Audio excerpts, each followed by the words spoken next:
Welcome everyone to the RAI Goes to the Movies, our film discussion series, which this term puts people from the world of film in conversation with academics to discuss important movies by African-American filmmakers. I'm Sage, the Esmond Harmsworth Graduate Culture Scholar here at Oxford's Rothermere American Institute, the convener of this series and your chair for the discussion. Today, we're trying something new by looking at two films together. They're both experimental indie movies about the Bay Area from first-time Oakland filmmakers that were released in 2018. Boots Riley's Sorry to Bother You is an absurdist, surreal satire about capitalism and code switching. Blindspotting, directed by Carlos Lopez Estrada, but written and produced by co-stars Rafael, Casal, and David Diggs, is a buddy comedy drama about gentrification, identity, and police brutality. They have a lot in common, and they're also very different. We'll get into some of those similarities and differences today with our panel of experts. We're lucky to be joined by scholars Dr. Brittney Edmonds and Dr. Brandy T. Summers, as well as actor and filmmaker Denzel Whitaker, who will offer us their insights on the films before we open out into discussion. But first, let me introduce them properly. First, we have Dr. Brittney Edmonds. Dr. Edmonds is an assistant professor of Black Studies at the University of Wisconsin-Madison. She specializes in 20th and 21st century African-American literature and culture with a specific interest in Black humor studies. She's currently working on her first book, Who's Laughing Now? Black Male Writers and the Post-Civil Rights Evolution of Literary Satire. Next, I'm pleased to introduce Dr. Brandy T. Summers. Dr. Summers is an assistant professor of geography and global metropolitan studies at the University of California, Berkeley. Her research examines the relationship between and function of race, space, urban infrastructure, and architecture. Her book, Black in Place, The Spatial Aesthetics of Race in a Post-Chocolate City, explores how aesthetics and race converge to map Blackness in Washington, D.C. Her current research explores the complex ways that uses of space and placemaking practices inform productions of knowledge and power in Oakland. And finally, I'm thrilled to introduce Denzel Whitaker. Denzel is an actor and filmmaker. His notable film appearances include The Great Debaters, for which he won an NAACP Image Award for Outstanding Supporting Actor, Training Day, and Black Panther, as well as TV shows ER, Brothers and Sisters, and The War at Home. Recently, he starred in Quincy G. Ledbetter's debut motion picture, Allure the Dreamer. Quincy, some of you may remember as a former RAI Goes to the Movie panelist, so we like to keep it in the family. I'm gonna throw it over straight to Dr. Brittney Edmonds to begin our expert remarks. Thank you, Sage. First, I want to express my absolute delight to be in conversation with Dr. Brandy T. Summers and acclaimed actor and filmmaker Denzel Whitaker. I've been a fan of both of your works well before today, so it's really special to share this virtual forum. I'd also like to express my gratitude to Sage Goodwin for extending me an invitation to be a part of this film series. I'm going to focus the majority of my remarks on Blindspotting. I was and am still struck by the film's extraordinary tenderness, and I'm especially interested in the ways in which that tenderness expresses itself in a decidedly masculine register. The central friendship at the heart of the film between the two protagonists, Colin and Miles, plays out across different perspectives and the experience of different social positions. All of this against the volatile backdrop of an Oakland in the throes of gentrification. I first watched Blindspotting expecting something I'd seen before, a permutation of the Hollywood staple that film scholars have termed the interracial buddy film. While the subgenre extends beyond film, most notably in Mark Twain's The Adventures of Huckleberry Finn, the form was popularized in film at mid-century as a cultural response to various social crises. Charles Nero describes the format of the buddy film in this way, quote, "Two racially different men, usually one white and one Black, are placed in a context in which they must work together to reach a common goal, such as solving a crime, righting a wrong, or repelling an alien invasion. The two men overcome their differences and sometimes their overt hostilities to each other, for only by cooperating with each other and learning to value their differences can they find success," end quote. Popular examples include In the Heat of the Night, the Lethal Weapon franchises, the Beverly Hills Cop franchises, the Men in Black franchises, Independence Day, Shawshank Redemption, Trading Places, Philadelphia, and most recently Spike Lee's BlacKkKlansman. But in Blindspotting, the buddy relationship is not called upon to solve some external problem, though external problems loom well enough in the film. Instead, the buddy relationship itself registers social crisis. After pummeling a man senseless, Two childhood friends find themselves positioned in distinctly different ways to the carceral continuum, and find those different positions increasingly resonant as the forces and transformations of gentrification more intensely prime an already and always ready police force. But even here, the film surprises. Rather than giving us platitudes we know, that gentrification displaces, that entitled whites call upon the full force of the law against those they displace, that the character of the neighborhood shifts to make it safer for some, but eminently more dangerous for others, the film grounds these usual abstractions in the interpersonal relationship of two friends. The opening shots give us an idea of its complex treatment of racial crisis. A bifurcated screen announces the existence of at least two distinct Oaklands.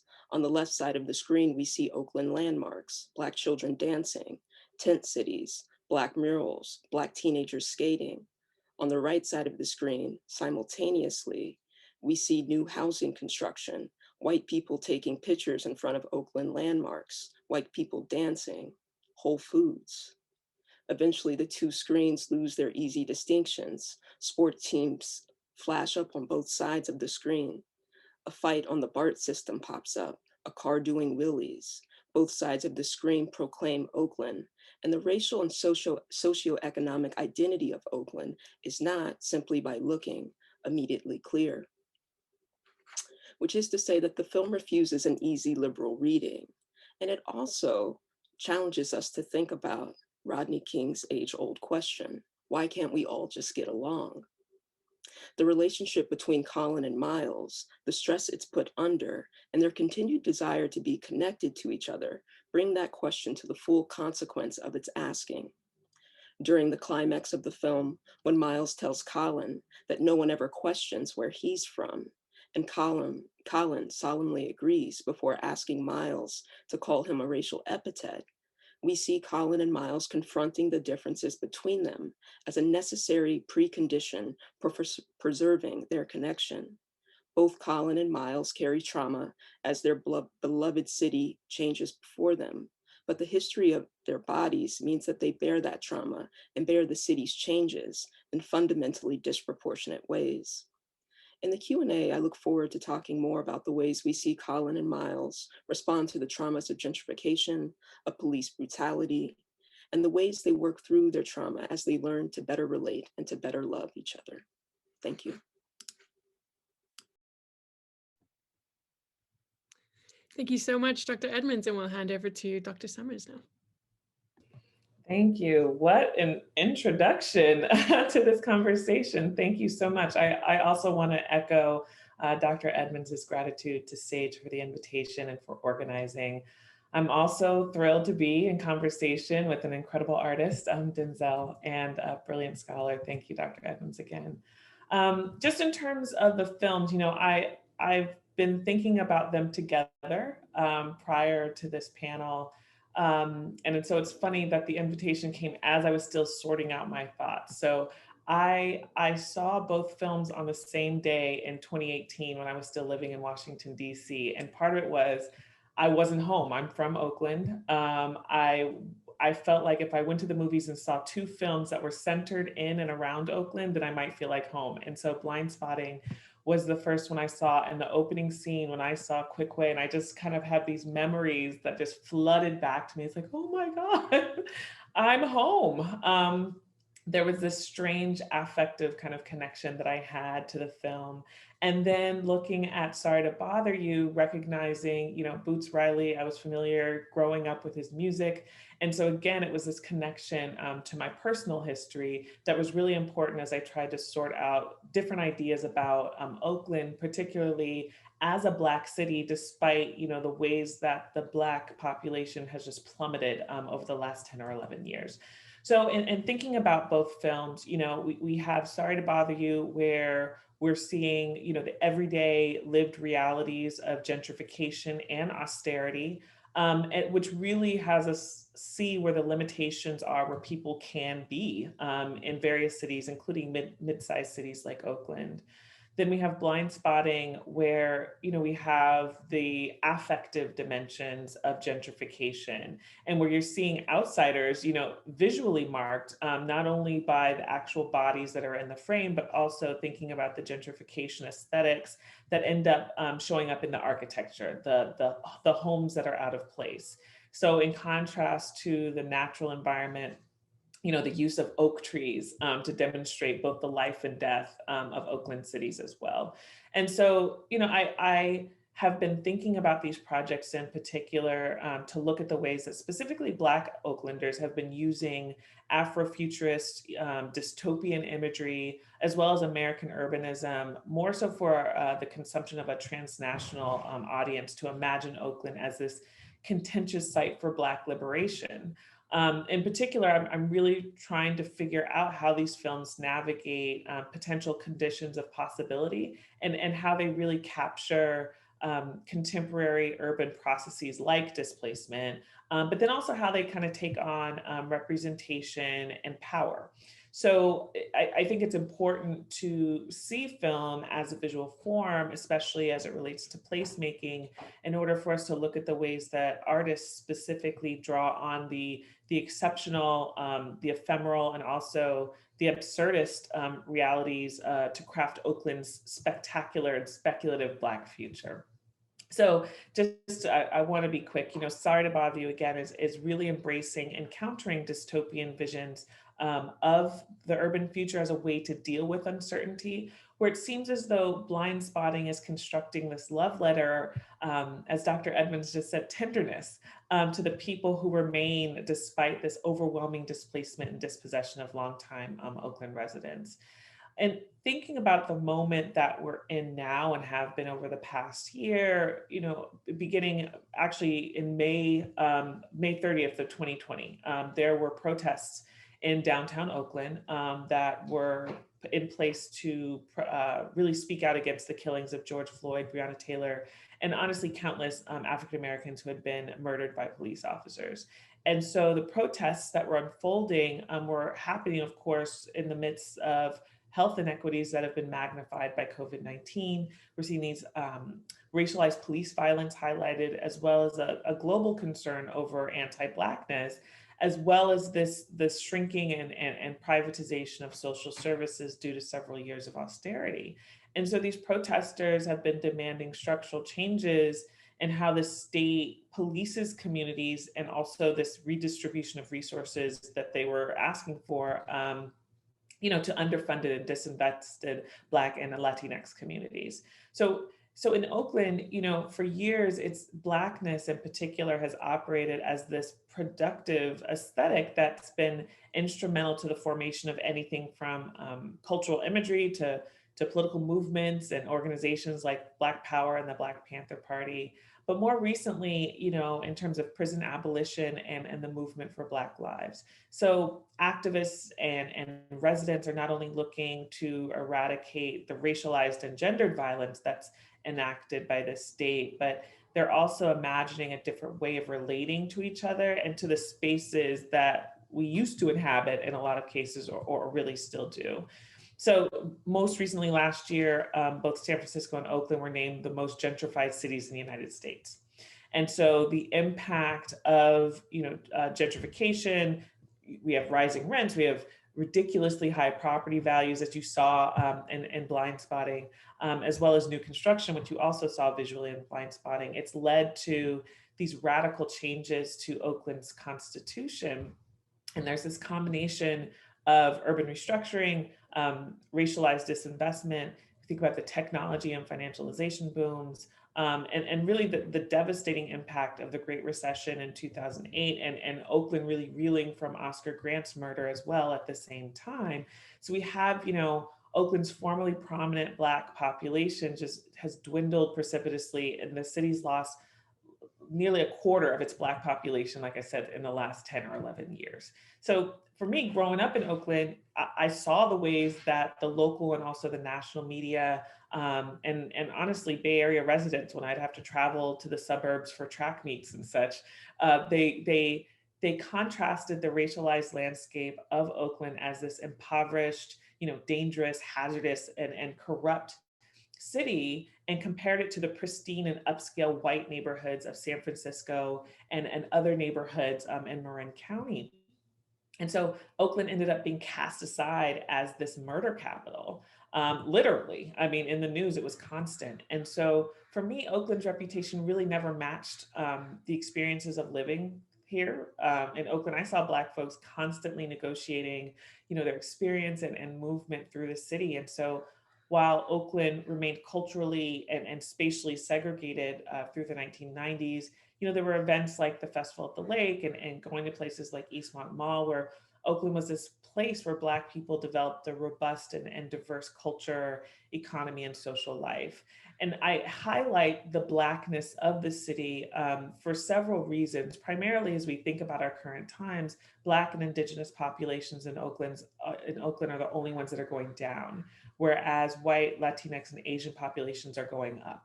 And so it's significant to recognize not only the contributions, but also just kind of like how Black people can still live in this city that has been shaped so profoundly by them. So just to end, we witnessed, the rapid transformation of neighborhoods and commercial corridors in Oakland that used to be home to robust Black communities, but now they've absorbed primarily white and Asian high-end, high-wage earners. And their businesses mostly cater to the new residents. And so we see that it's aided by finance capital, creating conditions that make working class neighborhoods more vulnerable to the dynamics of gentrification. And again, you see this visually in both films. And this rapid transformation ends up coinciding with, the displacement of Black and low-income residents from their neighborhoods to either faraway regions or to the streets, literally. So in a gentrifying city, that's been made notorious as the site of various confrontations, like, Barbecue Becky, which hopefully everyone's familiar with that story. And their one lesser known story was Jogger Joe, as well as similar incidents that have been replete with white claims to public space. So I really think and hope that we can talk further about the ways that Oakland, whether it's situated in film or really understanding the cultural geography of the city, is really this ideal place to examine these continuing contestations over race, place, and belonging. Thank you so much, Dr. Summers. And of course, Fruitvale Station would have been another movie that would very much have been fit into this conversation. Absolutely. Ryan Coogler's movie, and I know Denzel is familiar with Ryan Coogler, so let's pass over to Denzel. Well, hello, everybody, and Dr. Edmonds, Dr. Summers, such a pleasure to be a part of this conversation. Oh my God, I'm already blown away by just both of your quick takes on the film. To be honest, and thank you, for having me as well, ladies, just this is an honor. I would possibly like to speak to the power of how both of these films really resonate, especially with audiences from that perspective. And very similarly, from what I can tell, and I don't want to basically place any opinions on either Dr. Summers or Dr. Edmonds, but Blindspotting for me definitely won over my heart versus Sorry to Bother You. And I think both films very much are dealing with the same issues. But for me, when I watch Blindspotting, I feel like it deals directly with Oakland, its gentrification, what's happening within the city, what's happening with its people. And more so when I watch Sorry to Bother You, unfortunately for me, Oakland becomes a backdrop to the story, and I think it's more so what Dr. Edmonds was saying. It's about kind of like climbing the social ladder. What is code switching within the, job system? What does it mean for, someone to basically, someone of color to excel within basically a white business infrastructure and then basically sell out. And then what does that mean for the people around them, especially from, real authentic roots, say for so like his friends or either his girlfriend at the time within the film, like everybody thought he was selling out on his roots. And he was, of course, selling himself out as well to what was that infrastructure. But for me, it doesn't necessarily highlight the city of Oakland quite beautifully as Blindspotting does. I think Dr. Summers, you said this about it being a love letter, and that it very much was. It felt authentic, I'm glad, Sage, that you brought up Fruitville Station, because that's another film that felt very authentic to Oakland. And once again, it's just, for me personally, I look at a film like Blindspotting and I see that it does so much more with so much less. So before we even jumped into this conversation, I was just looking up the budget of both films, because I think that says a lot. Both of them are indie films, and I think they're both very ambitious indie films. But clearly you could see a difference with what the filmmakers and the tools that they were working with. So Blindspotting was working with a $1.2 million budget. And I thought for the entire budget of what they were doing, you know, what they were able to accomplish, what they were able to say about police brutality, and some of the things that I know that are very technical that would have cost a lot of money, they were very effective with their locations, very effective with what their main characters were, the economy of the film itself. I thought they did a very great job of keeping it nice, contained, and you could really tell that they were doing more with less. And I thought it was brilliant. Like, there's one shot in particular, even with the montage in the beginning, I think sets the groundwork for what it is to expect with Blindspotting and what it is they're trying to say. But what I liked was the use of shot selection, how they would continue it rolling, made the film feel authentic. And then in particular, the party scene where both Miles and Collins go to the party, and you could clearly see these completely remodeled 2 apartment buildings right next to 2 houses, and it's just this split. And it's one of those things where they don't have the budget to go out and recreate this. So as you're watching the movie, you're thinking to yourself, like, there's no way this could be possible. But I love how they set up the framing of that shot and just basically showing what is the gentrification of that city, and you know what we see happening within the Bay Area.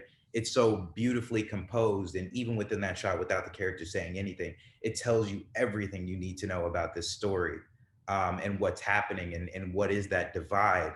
And as you know, Dr. Edmonds pointed out, how these 2 characters are dealing with the history and the trauma of what they know traditionally as their city and their cultural roots in a forever changing city that's happening really rapidly. So that, to me, stuck out as one of the most powerful shots within the entire film, along with other powerful shots. Whereas if I go to Sorry to Bother You, again, for me personally, Sorry to Bother You packs a lot in within a film, and it does it coming in around $3.2 million. So they're working with double the scale, but also working with double the scale doesn't necessarily mean it yields better results. And for me, Sorry to Bother You throws everything, including the kitchen sink, at you as an audience member. And it's metaphors upon metaphors within every single scene, but it doesn't necessarily amount to much. And I've watched Sorry to Bother You forcibly probably about 2 to 3 times. To be honest with you, I had a very visceral reaction. The first time I watched the film, I was just like, this isn't my bag. I can understand satires and comedies. It wasn't, because I felt like it had an identity crisis a couple times throughout the film. I felt like each act, the first act was rooted and it had its subtle comedy, but it led you on a journey. The second act is obviously where things get a little bit wonky. I think that's where you start to see the code switching. I think some of the comedy takes precedence over the actual story that needs to unfold. And then by the third act, it's a train running off the rails. It really is. And that grand metaphor, of course, just kind of runs wild, but I think it loses a lot of its power. It loses a lot of its heart. It loses a lot of its charm. Now that can come down to what is the taste of each individual audience member. And of course, Boots, he's a visionary, you know, working with certain artists, they have these grand concepts, but again, we're making films to sell them to an audience. And at the end of the day, if you want to be powerful within your approach, you must take the audience into consideration. And so for me, Sorry to Bother You suffers because it throws all of these ideas at once, and it's compounding. And, you know, no knock on Boots, but it's almost like, you know, someone trying to be more smarter than the presentation allows itself to be. And for that reason alone, that's why I think Blindspotting is way more effective with doing less, but doing so much more. Or I'm sorry, working with less, but doing so much more. And that would be honestly my quick take on it. I'm ready to get into the Q&A. Let's discuss. Thank you so much, Denzel. So I'm going to invite our three panelists to begin the discussion by asking each other questions, but audience members, please have your questions ready. Feel free to throw them into the chat. You can raise your hand. You can type out the question into the chat if you don't want to ask it yourself, or you can appear as yourself and speak directly to our panelists we're very lucky to have here. So please be thinking of those questions and raising your hands and posting in the chat. But first, I'm going to hand over to Dr. Summers, Dr. Edmonds, and Denzel. Do any of you have any questions, comments, discussion starters for the others? Anyone jump in? I do, immediately. Okay. Okay. Dr. Summers, I know you mentioned that you're from the Bay Area, you're from Oakland. I've talked to a couple different filmmakers, and there seems to be this incredible yearning, because my connection to the Bay Area and Oakland, I haven't spent much time up there, very quick visits, but I've learned that through rap. I'm a native from LA. And so I mainly know what is like South Central LA culture, what is, the culture here in LA, whether it be, hardcore street rap that everybody knows of course, the gang banging mentality, but then also the beach city areas, how it can be just this incredible melting pot of all of these different, how would you say, diverse cultures and transplants coming into LA. So I want to know personally, number one, how was the Bay Area represented within these two films accurately? And then number two, do you feel like there's not an honest representation amongst film like there is amongst music of Bay Area culture and Oakland culture? Because I feel like there is this authenticity coming through within the music, and I don't quite feel like we've cracked the code, or at least some of the filmmakers that I've talked to don't quite feel like we've cracked the code yet on what that is for Oakland culture. Wow, that is a huge question, but it's really great. So thank you for it. Man, where do I start? Okay, so in terms of representation, as I started with Blindspotting, visually, there were some markers that I knew immediately. I knew where they were filming when they were different scenes. So from that standpoint, it was very clear and literal, where just like, what you were talking about in terms of Sorry to Bother You, it wasn't the case. That wasn't the same case. Like I didn't necessarily recognize neighborhoods. And to be honest with you, I felt as though Boots was really playing with absurdity in order to kind of flip everything on its head. So it did feel and look and taste and sound just wild, right? And so I think there's a way in which our relationship to, and really here's this treatise against capitalism. It's to show how ridiculous capitalism is, right? And how our bodies connect to this machine, as we saw at the end of the film, right? Like people become horses and they live in prisons, and there's a way in which this strange life is celebrated with proper marketing. And the irony of Armie Hammer being the person who was driving all that is terrible. Anyway, I think, there's a way in which Blindspotting visually represented everything that I remember. And so, but also to a certain extent, I'll tell you, Oakland is just as segregated as several, US cities, especially as we think about the 70s, 80s, and 90s.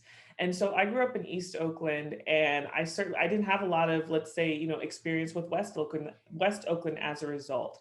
And for most of us Black folks living in Oakland, our families were coming from the South, migrating from Texas and Louisiana, and making a home based on labor conditions, right? And so you see these ways that our culture is reflected not only in terms of this Southern dynamic, in terms of our food, in terms of sound, but visually, there seemed to be this connection with various kind of relationships to the built environment, like places to eat or music, just what you said. So what I'll tell you in terms of like Oakland music, and specifically like it was hip hop and R&B. So on the one hand, we had hip hop, but we had like E40 and others from the Bay Area. So it wasn't just Oakland. It was this reflection of the Bay Area and having a particular culture. Or you had R&B artists like, Tony or In Vogue, who we were really proud of. But then we had Oakland hip hop artists like Souls of Mischief, and we had the Coupe. So there are these ways that we still connected authentically to Oakland by not necessarily having to respond to the mainstream. nobody was looking at us. So we could produce music, culture, sound, sites that were very much for us, by us, without feeling like we had to necessarily answer to that. And in terms of so where, the question about authenticity is always a complicated one, because it's like, who's authentic, whose story, what's real? So my experiences might not have been, fully caught up in what was going on in Blindspotting necessarily. I may not have lived in the neighborhood that they did, though my family did move out to the suburbs, right? Like, there are these ways where there are these connections, but at the same time, I could still recognize it. And by that, it's the visual component. Visual narratives are incredibly powerful. So that house, that crazy monstrosity that was in the film, it's a house in West Oakland. Like, that place exists, right? But understanding kind of the architecture of the space and how gentrification not only upends the smell, taste, sounds of the city, the vision of the city is it's the affective dimensions that are so important. And that's the part that feels real. The feeling, it may not be the literal experience, but how it felt. And so from that standpoint, I agree with you. Blindspotting felt authentic in that way. All right, Dr. Summers, do you have any questions, or Dr. Edmonds? I do. So I appreciated Denzel's take, because, in terms of the difference in style of the films, and like you said, Blindspotting doing a lot with not as much, but then also recognizing that if, on the one hand, if we could think about Blindspotting having this micro narrative, and Sorry to Bother You having this macro narrative in terms of like how it was critiquing society. I'm curious, actually, from both of you. One, from Dr. Edmonds, I'm curious just in terms of the filmic narrative, like in understanding film and its history and representation, how you felt those messages come through in both of them. And then for Denzel, it's someone from outside of the Bay, but from LA. And as you know, LA and the Bay have a very contentious relationship too. So I'm wondering how much of your experience with both films comes from your childhood, like having that kind of relationship to the Bay Area. Should we begin with Dr. Edmonds? Yeah, so thank you both for your presentations. I really just enjoyed listening to you guys, and also your answers just now. My mind's kind of moving all over the place. But I will say, thinking about, the films, one being sort of a micro representation of a situation, one being a macro, I think that that's spot on. And I also really liked, Denzel, your characterization of Sorry to Bother You as metaphors upon metaphors. Because not many people are willing to critique that film, but it came out the same time that Spike Lee's Black Klansman came out, and Boots Riley sort of famously picked that fight on Twitter. But I also think Black Klansman is a better film, that I think it has more interesting things to say about race, and about our sort of embeddedness in certain kinds of oppressive structures than Sorry to Bother You does. And that's partly because, in our current moment, I think discourse about anti-capitalism is everywhere. Even Pepsi knows it, right? Even Pepsi can recruit Kylie Jenner to come do anti-capitalist work in a commercial. And so Boots, he's telling the story that we know, right? And the problem is that we're all more likely to be Cash than anybody else. And I think the most important aspect of that film is that Cash, despite showing himself to be incredibly competent, right, in the system of capitalism, and yeah, he has to embody whiteness, whatever, despite proving himself to be incredibly competent, the white capitalist is still like, bruh, I want you to be the MLK of the Equisapiens. That doesn't win him a position as a capitalist, right? So racial capitalism is still shaping even his experience of success.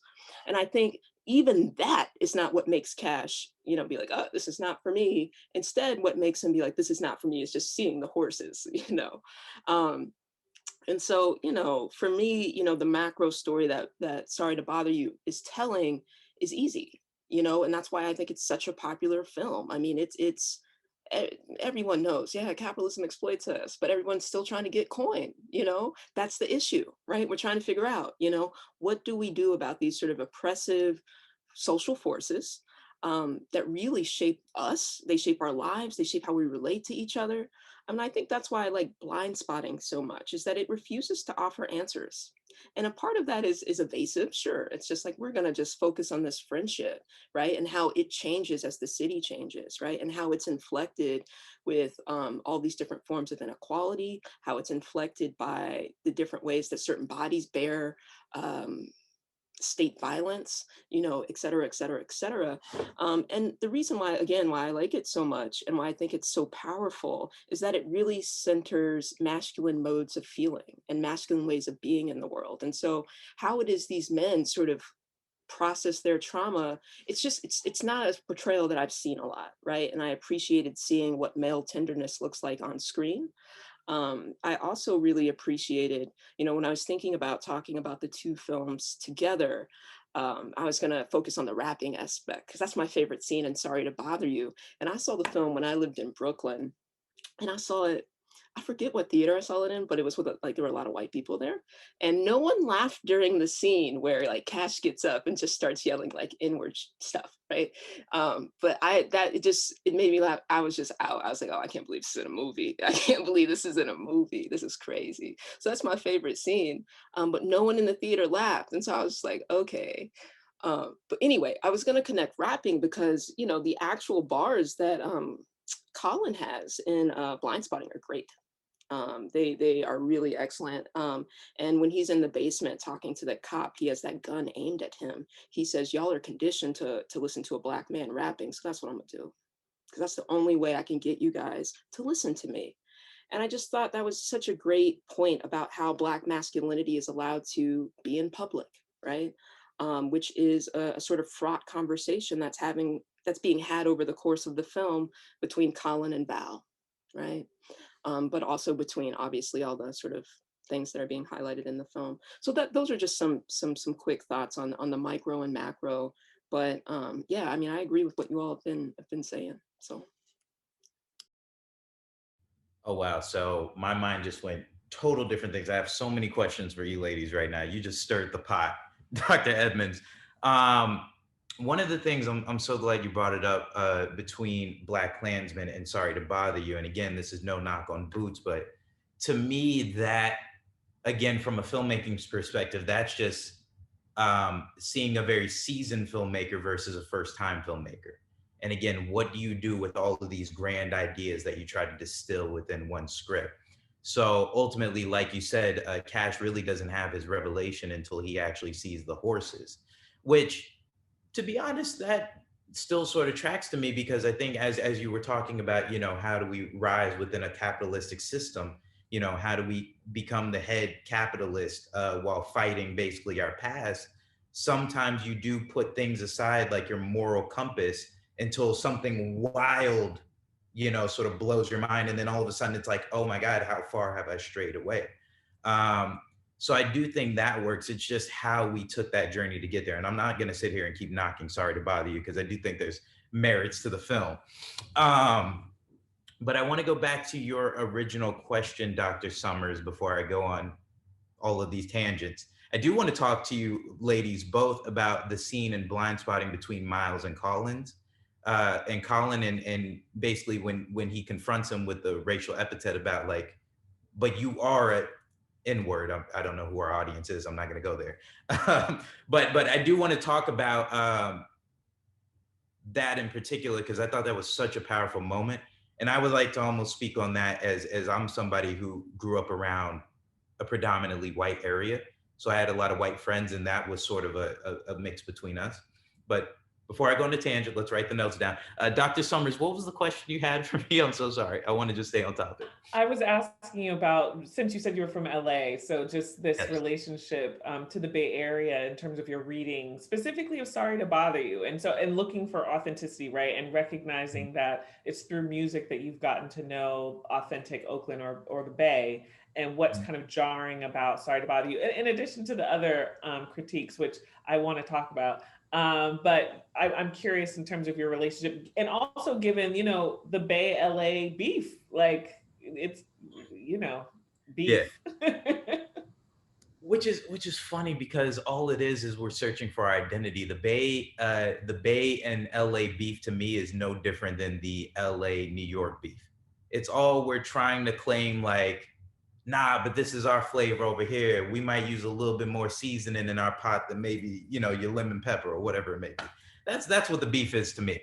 I would say this much, and I also drew a comparison last night while I was watching it. Sorry to Bother You for the Bay is what Don't Be a Menace to Society While Drinking Your Juice in the Hood was to LA. Because that was very much an LA story, but again, LA was the backdrop to the comic, you know, scenes in how would I say, metaphors that were taking place. So the very same thing was happening with Sorry to Bother You. It was more so the backdrop for me. And that's how I would sort of draw the comparison of authenticity. And even then I would say Don't Be a Menace did a better job, but it was working off of the framework of menace to society. You know, it was working off of the framework of some very, very rooted films within South LA gang culture. So already it had roots that were more planted. Whereas again, Sorry to Bother You, I think doesn't make great use enough of Oakland and the backdrop and what was going on. I mean, sure, there were some gentrification, you know, themes that they sort of touched on. I think especially where Cash was at, you know, staying with his uncle, what that life was like. But it quickly derails once he starts working within the system, once he gets his job. You know, you sort of lose a lot of that flavor. And then this could have really taken place anywhere. It could have taken place in Brooklyn, to be honest with you. So I do think it loses some of that authenticity. And I think Tessa Thompson's character tries to bring a little bit of that back. But again, the same thing Tessa Thompson's character is doing, you would see somewhere in Brooklyn. You know, the same sort of, you know, abstract performances, what she was doing with her art. I think, you know, you can meet that individual anywhere. And I don't think it's completely concentrated to just Oakland culture alone. So for me, that's where I think it falls short with its authenticity. I think it was just like, hey, we shot in this cool city. I don't know where Boots is from. Maybe it is, you know, his personal love letter. Is he from the Bay? Okay, gotcha. Yeah, yeah. So he's from the Bay and that makes sense. But like if I were doing a love letter to LA, it would be like, we have to hit certain restaurants. We have to hit certain dances. We have to hit certain things that happen. And I think, oh, perfect example. When Cash, right before they start organizing the protest movements and whatnot, and Cash just gets his raise at the job and he goes to meet up with his friends. You know, you see in the background, everybody's they're burning rubber with the cars and everybody's standing outside of the front store and whatnot. That's what I mean by how it was sort of like a backdrop, is even within Sorry to Bother You, it was something that happened in the background. And unless you were hip to the culture, you wouldn't know why that's important. Whereas Blindspotting, that gives you it right within the opening montage and it continuously reminds you of it. You know what I mean? So that's, I think, the power of the filmmakers and how they basically put that on front display for the audience to take in. Can I jump in? I know we have to go to audience questions. So I agree with you. I agree with both of you in terms of this macro. So the macro being that Oakland is in the background. And so, you know, I had to watch Sorry to Bother You a few times. I mean, actually, I interviewed Boots when I was teaching at another institution for the film festival, to hear him talk about it and understand it. And yes, he's from the Bay. And so he's from Oakland. And so these ways that I see liberties taken when we have to think about how cities are represented. And so to make the city the central character or one of the central characters in a film means that you have to pay certain forms, like a certain kind of attention to it, right? We see this with The Last Black Man in San Francisco, right? We're seeing these different neighborhoods. We're seeing homes that are very reflective of particular neighborhoods. Whereas with Sorry to Bother You, there's a way that Oakland was allowed to be like Brooklyn. Oakland was allowed to be like, I mean, we could come up with a number of cities. I do agree that behaviorally and in terms, especially Tessa Thompson's character was not necessarily situated as an Oakland character, right? And so I actually was okay with Oakland not being central, but at the same time, and so actually Black Panther is another example in a film that I've been thinking about where it wasn't filmed in Oakland, it was filmed in Atlanta. And it was clear to me as I looked at the street I was like, that's not Oakland. Like, and they kept saying it was Oakland, but Oakland was prominent in the film in that there was an origin story connected to it. And so the importance of situating a film in a particular location, but not necessarily letting that location take over the narrative, was something that I thought Boots did with this film. And I thought it was interesting. Yes, you're right. And I think going back to Dr. Edmondson's comments about, capitalism and really ways that films really kind of think about capitalism and try to portray it in certain ways. I'll be honest with you, I think Spike Lee tried to do in She Hate Me what Boots successfully did in Sorry to Bother You. There's a way in which there's this kind of odd, extreme, excessive absurdity that is supposed to make us uncomfortable. And making us, it's like the absurdity of worker horses being the next generation of our, proletariat makes you feel uncomfortable. It was weird. It was awful to look at, And so I actually think he's trying to say, this is how uncomfortable we should feel with our conditions, despite the fact that we're very comfortable with making money and going to work and, screwing over our family and friends and all of these different elements in order to succeed. So anyway, I love hearing both of your points of view, because it does add like this dimension that I'm trying to upend and make Oakland represent more than, particular cultures that are produced in Oakland, but instead, like, how can it be a Black city, even in incorporating the absurdity of a film like that? Thank you, Dr. Summers. We've got one question in the chat, which we're going to get to in a second. And please keep the questions coming. I'm going to use my privilege as chair to jump in with a question for Dr. Edmonds. And then I think sort of piggybacking also a question for Denzel about the performances. I'd love to know, Dr. Edmonds, your thoughts on Lakeith Stanfield's approach to comedy and humor. Obviously, you're looking at this performance in his, I think it brings more to it as well. If you look at in his sort of like wider, I don't know how to say, I can't pronounce the word, but like if you look at him in Atlanta as well, that kind of his sort of deadpan, playing it very small way of approaching things. I'd love to hear your thoughts, as a specialist on comedy about that. And then sort of jumping on from that, Denzel, I'd just love to hear what you thought about all of the lead characters' performances and what they were, as your insight as an actor, what you thought they were doing and some of the decisions that they were making. So yeah, if we could start with Dr. Edmonds, that would be great. That's a question, I'm gonna keep thinking about that as I speak on it. But I will say, I think a part of it is just that he shows up in ways that Black men generally don't show up on screen, right? I mean, there's a couple of archetypes for how it is that Black men can make it on film. And Lakeith Stanfield, he kind of embodies none of them. He's not sort of charismatic in a conventional way. He's not conventionally attractive. I mean, even though he's all of these things, right? But he's not these things sort of in the ways that we've been conditioned to recognize. And I think, I think his just sort of strangeness, right? It's just the inability to locate him within a sort of discourse that we already have. I think is what's so interesting about Lakeith Stanfield, but that in relationship to his performance and Sorry to Bother You and into comedy more generally. He's definitely, that's a hard question, right? Because I have never thought about that before. And he definitely, thinking about Black comic roles. I mean, yeah. I think it's especially interesting because he plays it so small in a movie that makes plays everything else so big. I think that's that I found that sort of comparatively small in relation to everything else. I thought it was quite interesting. Yeah, could you say more what you mean about him playing small? Because that might help me. Maybe.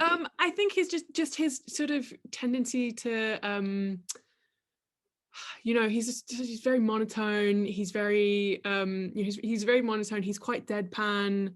Everything he does is this sort of like laconic sort of thing. You know what I mean? He's not like overly exaggerated. He's everything's like quite sort of I don't know how to express it in a slightly different way, but if you know what I mean, he's not over the top, and everything else in that movie is over the top, which I think is interesting. Yeah, I don't, I'm gonna be honest with you. I don't know if I have sort of deep ideas about. about the character itself in relationship to the film and the story it's telling. Like, to me, I just see him like he's a person I could know, right?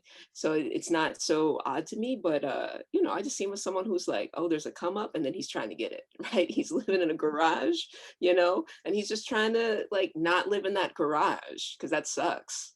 Um, but you know, I think, you know, and whether or not he's quiet, I don't know. Like, some of my favorite moments are when Cash like acts out. So like the rapping scene, or when he becomes the face of the dude who gets hit with a Coke can, and that becomes an outfit, you know. So he has these moments where he's I mean, he is sort of fully stepping into himself. But yeah, I don't know if I have a response to that. Within, it's a good question. It's definitely a very good question. Within the history of Black men and their inhabiting comic roles, you know, how do we understand Lakeith Stanfield? It's an excellent question.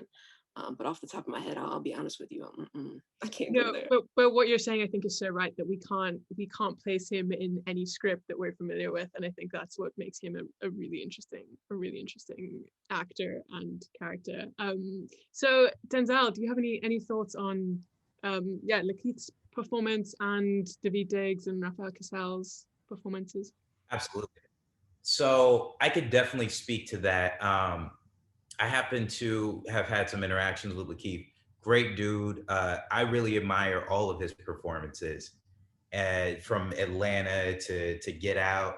And what we see here with Sorry to Bother You is quite different, especially how we as a culture been introduced to Lakeith Stanfield.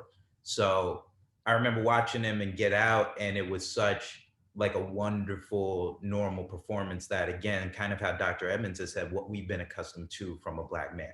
And since then on, we've known him to be sort of, as you pointed out, Sage, the very lethargic, sort of airy sort of character that he is on Atlanta.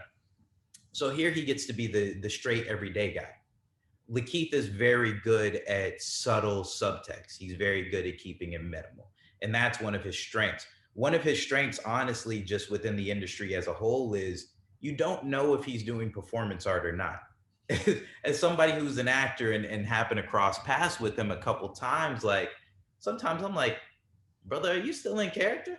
You know, because he'll put on, you know, these great acts, but again, we're not used to seeing that from our culture. It's the same way we could look at Donald Glover and we're not used to seeing that representation. Or I'll just take it away from this conversation. It's not us that's used to seeing it. It's mass culture in general that's not used to seeing these various level of Black men.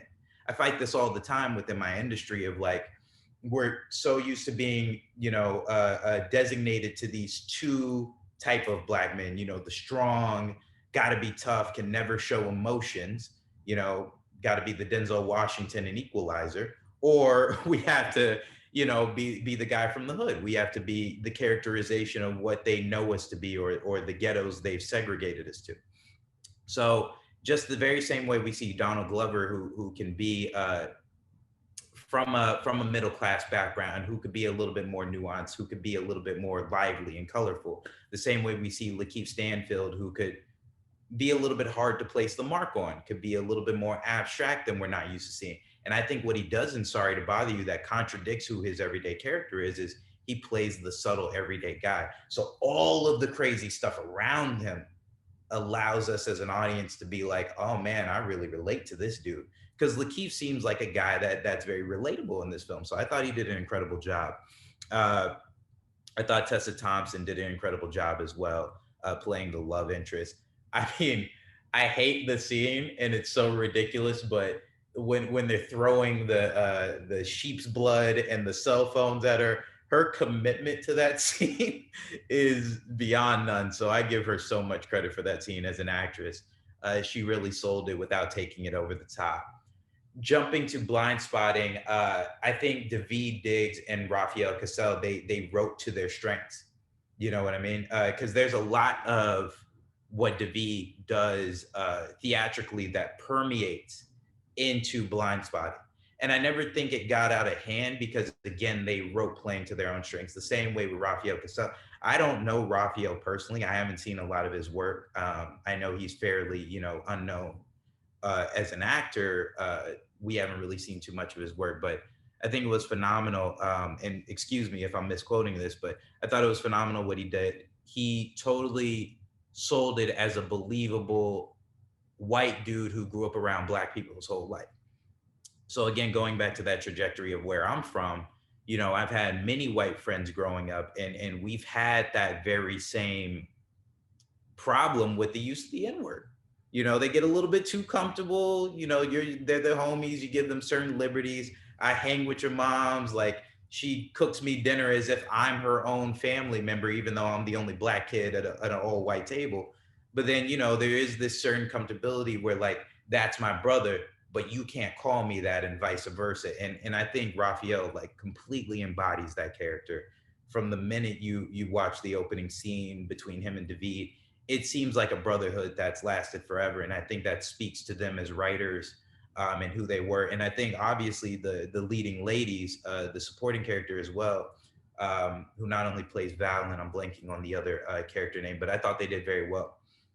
I thought Miles' love interest, his girl, I thought her scenes were incredibly powerful, where they're watching the news and it's speaking about, like, you know, the Black man who's been gunned down, and she holds, you know, her son's hand, or when she sees her son holding the gun, and that fear in her eyes, all of that was incredibly believable.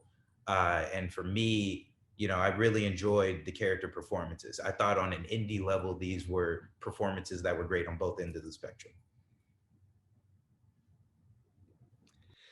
Thanks. Yeah, thanks so much. That's really interesting. So we've got we've got a question from the audience from Emma about well, touching on actually to what we were just talking about now, about the authenticity of the relationships, kind of comparing the two. And Emma suggesting that were the relationships in Blindspotting more authentic and convincing than the ones, for example, between Miles and Colin, versus the ones between Cassius and Detroit in Sorry to Bother You, and between the other family and friends. So it's kind of, I guess, a broad question about how you all felt about the relationships that are shown. And anyone feel free to jump in. That's not anyone in particular. I would say they came across as authentic. I think definitely more so in Blindspotting, but I think it's a matter of tone with films. I think we're dealing with two very different tones, but it's not to say that Cash and Detroit didn't have an authentic relationship. I think the extremities of what was happening with the themes and within the story at times made it seem forced.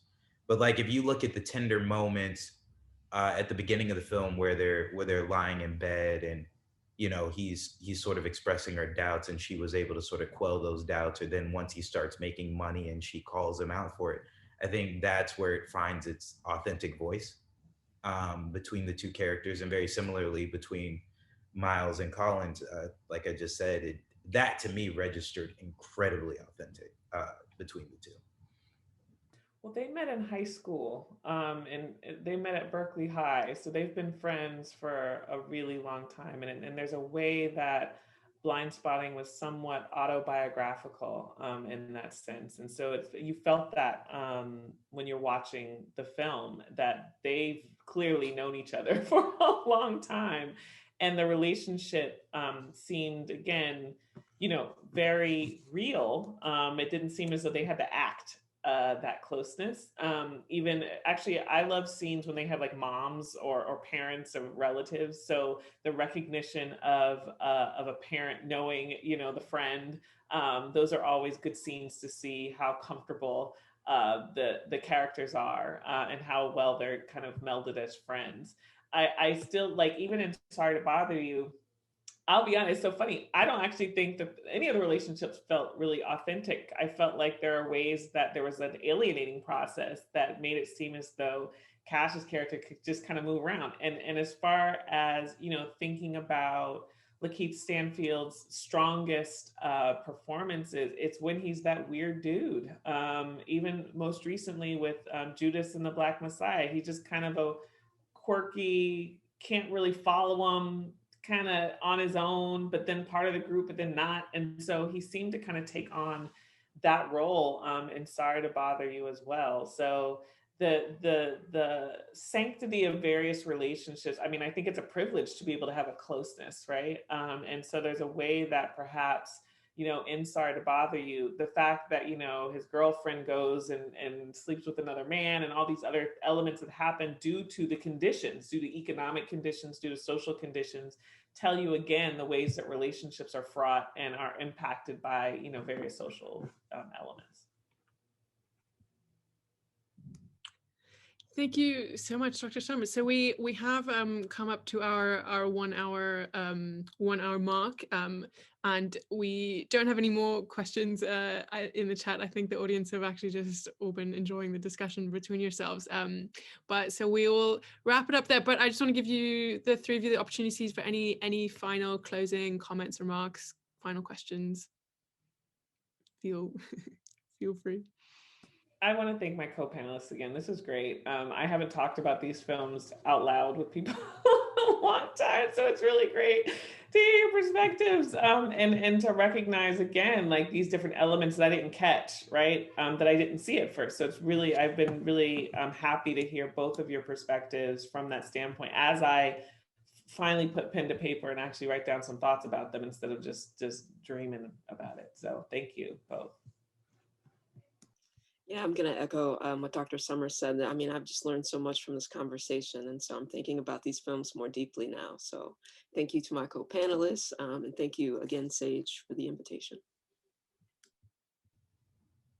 I would say the entire same thing. I feel like we're just warming up. Oh, I feel like there's a deeper discussion here that we need to talk about, amongst other films that have come out around this time. But to be honest, this has been fantastic. It's been great to revisit these films because, the initial reactions that you have when you first watch them, and then let some years pass and see how much has economically and socially changed within our world, and how do we still feel about it, especially set to the backdrop of some of the recent events. So it's been nice to revisit these films, see how they've aged, see how we're telling our personal stories and how we're being reflected in the culture, and how can we keep pushing that forward. So to my co-panelists, ladies, this has been amazing. To Sage, to Tangela, thank you so much.